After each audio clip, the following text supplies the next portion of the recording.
வாங்க நேரா விஷயத்துக்கே போகலாம். நாம இன்னைக்கு பார்க்க போற இந்த கதை ரொம்பவே சின்னதுதான். ஆனா ரொம்ப ஆழமான ஒரு வலியை தரக்கூடிய ஒரு அழகான குறுங்கதை. சொல்லப்படாத ஒரு காதலும் அதை வெளிப்படுத்துற ரொம்ப நுட்பமான சினிமாட்டிக் காட்சிகளும் ஒன்னு சேர்ந்து எப்படி நம்ம மனசுல ஒரு பெரிய தாக்கத்தை ஏற்படுத்துதுன்னு நாம இப்ப பார்க்க போறோம். ஒரு வார்த்தை கூட பேசிக்காத ஒரு உறவு எப்படி ஒருத்தரோட உலகத்தையே தலைகீழா மாத்தி போடுது அப்படிங்கறத இந்த விளக்கம் உங்களுக்கு ரொம்ப தெளிவாவே புரிய வைக்கும். அதே ஸ்டாப், அதே இடம், அதே சைலன்ஸ். தினமும் நடக்கிற ஆனா ஒரு வார்த்தை கூட இல்லாத ஒரு வழக்கமான விஷயம் உங்க முழு உலகமாவே மாறினா எப்படி இருக்கும்னு கொஞ்சம் கற்பனை செஞ்சு பாருங்க. உளவியலாளர்கள் என்ன சொல்றாங்க தெரியுமா? ரெண்டு மனிதர்களுக்கு இடையில இருக்கிற அந்த பகிரப்பட்ட அமைதி மனித தொடர்புகள்லயே ரொம்ப நெருக்கமான ஆழமான ஒரு விஷயம்னு சொல்றாங்க. தினமும் காலை 8:10 அதே பஸ் ஸ்டாப், அதே இடம், அதே அமைதி. இந்த 3 வாக்கியங்கள் அந்த சூழலோட ஆழத்தை நமக்கு கடத்துது. ஒரு சின்ன பார்வை மட்டும்தான் அவங்களோட தினசரி பழக்கமா இருக்கு, வேற எந்த தொடர்பும் அங்க இல்ல. இதுதான் இந்த கதையோட மிக முக்கியமான அடித்தளம். இந்த கதையோட தொடக்க காட்சியை கொஞ்சம் கவனிங்க.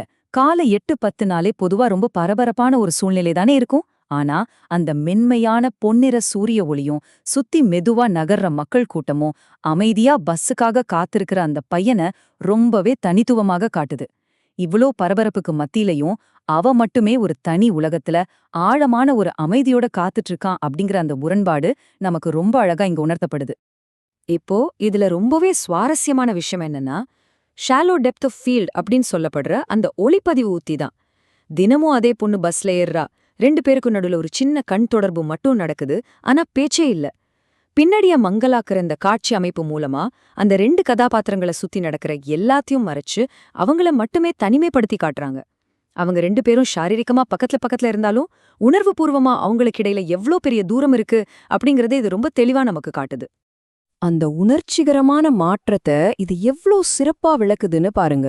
அதுவரைக்கும் அவங்களுக்கு இடையில இருந்த அந்த கதகதப்பான பகிரப்பட்ட அமைதியிலிருந்து திடீர்னு ஒரு குளிர்ச்சியான தனிமையான சூழலுக்கு கதை மாறுது. ஒரு நாள் அவன் வரலேனதும் அதுவரைக்கும் இருந்த அந்த பொன்னிற சூரிய ஒளி மறைஞ்சு மழை பெய்யுற சூழலும் தனிமையான அந்த பெஞ்சும் சோகமான பின்னணி இசையும் அந்த இடத்தோட வெறுமைய நமக்கு கடத்துது. அவனோட இல்லாமை அந்த சூழலையே எப்படி தலைகீழா மாத்துது அப்படிங்கறத அந்த ஒப்பீடு ரொம்ப அழகா காட்டுது.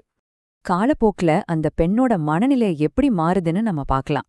முதல் நாள் ஏன் வரல அப்படிங்கிற ஒரு சாதாரண கேள்வியா தொடங்குற கவலை நாட்கள் போக போக ஒரு பெரிய விசித்திரமான வெற்றிடமா மாறுது. ஒவ்வொரு நாளும் அவனை காணாத ஏமாற்றம் அவளுக்குள்ள இருக்கிற பதற்றத்தை எப்படி பன்மடங்கு அதிகரிக்குதுன்னோ, சரியா ஒரு வாரம் கழிச்சு அவன் நின்ன இடத்துல இருக்கிற அந்த சின்ன காகிதம் எப்படி அவளோட எதிர்பார்ப்ப முடிவுக்கு கொண்டு வருதுன்னோ இது ரொம்ப தெளிவா விளக்குது. ஒருத்தரோட இல்லாமை எந்த அளவுக்கு சத்தமா இருக்கும்னு இந்த வெறுமையான சூழல் நமக்கு உணர்த்துது. முந்தையெல்லாம் அவங்க 2 பேருக்குமே அந்த அமைதி ரொம்ப பிடிச்சமானதா பாதுகாப்பானதா இருந்துச்சு. ஆனா இப்போ அவ அங்க இல்லாததால அதே அமைதியான பஸ் ஸ்டாப் அவளை பார்த்து கத்துற மாதிரி ஒரு பிரமை அவளுக்கு ஏற்படுது. அந்த வெறுமை அந்த இடத்தோட இயல்பையே மாத்தி அவளோட மனசுக்குள்ள இருக்கிற வலியின் சத்தத்தை வெளியில எதிரொலிக்கிற மாதிரி இந்த காட்சி வடிவமைக்கப்பட்டிருக்கு. அந்த பொண்ணு அந்த சின்ன காகிதத்தை எடுத்து படிக்கிறா. அதுல எழுதப்பட்டிருந்த அந்த ஒற்றை வாக்கியம், நீதான் என் டெஸ்டினேஷன். கொஞ்ச நேரம் எடுத்துக்கிட்டு இந்த வார்த்தைகளோட ஆழத்தை அப்படியே ஃபீல் பண்ணி பாருங்க. எந்த விதமான பெரிய வசனங்களும் இல்லாம கையால எழுதப்பட்ட இந்த ஒத்த வரி அவளோட இதயத்துல எப்பேற்பட்ட ஒரு இடியை இறக்கியிருக்கும். பல நாட்களா சொல்லப்படாத காதல் முழுவதையும் இந்த ஒரு சின்ன வரி சுமந்து நிக்குது. இங்கதான் படைப்பாளிகள் சில முக்கியமான உத்திகளை பயன்படுத்துறாங்க. கையால எழுதப்பட்ட அந்த சின்ன குறிப்பு காட்டுற க்ளோஸ்அப் காட்சி, காகிதத்தை லேசா அசைக்கிற அந்த காத்து, அப்புறம் அந்த சினிமேட்டிக் ஃபோக்கஸ் புல், இதெல்லாம் சும்மா அழகுக்காக மட்டும் சேர்க்கப்படலைங்க. அந்த சின்ன காகித துண்டு காத்துல அசைற மாதிரி அந்த வார்த்தைகளை படிச்சதும் அவளோட இதயமா ஆடி போகுது அப்படிங்கறத பார்வையாளர்களான நமக்கு நேரா கடத்துறதுக்காகவே இந்த அருமையான உத்திகள் கையாளப்பட்டிருக்கு. சோ இதுல ரொம்ப முக்கியமான விஷயம் அவளுக்கு ஏற்படுற அந்த திடீர் திறப்பு தான்.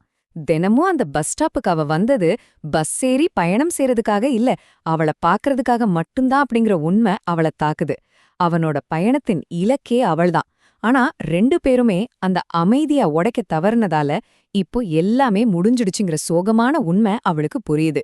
காலம் கடந்துடுச்சு. அந்த இறுதி காட்சியில ஒவ்வொரு விஷயமும் எப்படி ஒன்னோட ஒன்னு சேருதுன்னு பாருங்க. கையில குறிப்ப வச்சுக்கிட்டு அவள் கண் கலங்கி நிக்கிறது, அதுக்கப்புறம் ரொம்ப மெதுவான அசைவுல அவளோட இதயம் உடையறத காட்டுறது, அவளோட கண்ணீருக்கு ஏத்த மாதிரி மென்மையான மழை பெய்யறதுன்னு ஒவ்வொன்னும் அவளோட அளப்பரிய துயரத்தை நமக்கு காட்டுது. அவளை சுத்தி இருக்கிற அந்த டிராமாட்டிக் லைட்டிங் அவளோட உள்மன போராட்டத்தையும் தனிமையையும் திரையில ரொம்பவே வலுவா பிரதிபலிக்குது. சோகத்தோட உச்சம்னு சொல்வாங்கல்ல, அது இதுதான். அவன் அந்த இடத்த விட்டு போயிட்டான். ஆனா அவனோட உணர்வுகள் முழுசும் அந்த பஸ் ஸ்டாப்லயே ஒரு காகித வடிவுல உறைஞ்சு கிடக்குது. அவளுக்கான பஸ் வருது, ஆனா அந்த குறிப்பை இறுக்கமா பிடிச்சபடி அவள் நகர முடியாம அப்படியே உறைஞ்சு நிக்கிறா. இத்தனை நாட்களா அவ பழகிய அதே அமைதி இப்ப முதல் முறையா அவ மேல ஒரு பெரும் பாரமா அழுத்துது. அந்த அமைதியோட உண்மையான கணத்தை அவ இப்பதான் முழுமையா உணர்றா.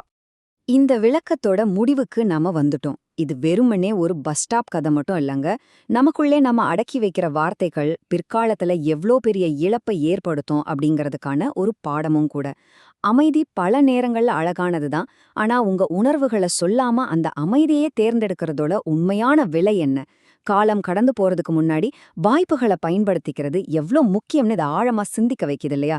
இந்த கேள்வியோட உங்களை சிந்திக்க விட்டு நான் விடைபெறுகிறேன்.